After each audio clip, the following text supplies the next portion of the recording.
ইসলামী শক্তির ঐক্যের যে পরিবেশ তৈরি হয়েছে, ইসলামী আন্দোলনের মর্যাদা, ইমেজ, তার নেতৃত্বকে মানুষের কাছে যেভাবে আল্লাহ পাক আকাশচুম্বী জনপ্রিয়তায় উন্নীত করে সম্মানিত করেছেন।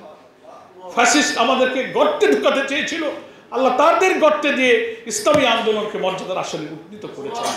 এই শুকরিয়া আদায় করার জন্য আসুন যার যার নির্বাচনী এলাকায় এখন থেকে প্ল্যানিং করেন, কবে আমি বাড়িতে চলে যাব। যেতে যতক্ষণ দেরি হচ্ছে সেখানকার সাথে যোগাযোগ রাখেন, নিজের ইউনিয়ন, নিজের উপজেলা, নিজের ওয়ার্ডে আপনি কাজ করেন। আর যদি মনে করেন যে সেই আসনগুলোতে নির্বাচনে এমন কিছু আসন আমাদের থাকবে, 300 আসনের সব আসনে আমরা নির্বাচন করতে পারবো না।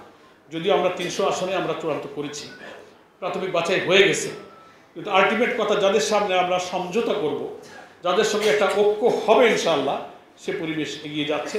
যাদের সঙ্গে যে কয়টা দলের সাথেই হোক কিছু সিট তোমাদের ছাড়া লাগবে, নাকি বলেন? কিছু সিট আমাদের ছাড়া লাগবে, তা না হলে তার ঐক্য হবে না। তা আমি যেমন একটা আইডিয়া আমাকে দিয়েছেন সম্ভাবনা দেখে, যে এমনও হতে পারে সমঝোতা করতে করতে শেষ পর্যন্ত প্রায় 100 আসন আমাদের ছেড়ে দিতে হতে পারে। আমাদেরকে বলেছেন মাইন্ড সেট রাখবে, কমপক্ষে 200 আসনে আমরা ইনশাল্লাহ ইলেকশন করব। 150 কিছু, মানে 150 না, 200 যদি থাকে বা যদি বেশি থাকে, হয়তো 100 বা তার কিছু কমও যদি ছাড়ি, তাহলে এমন কিছু আসন থাকবে যে আমাদের ছেড়ে দিতে হবে।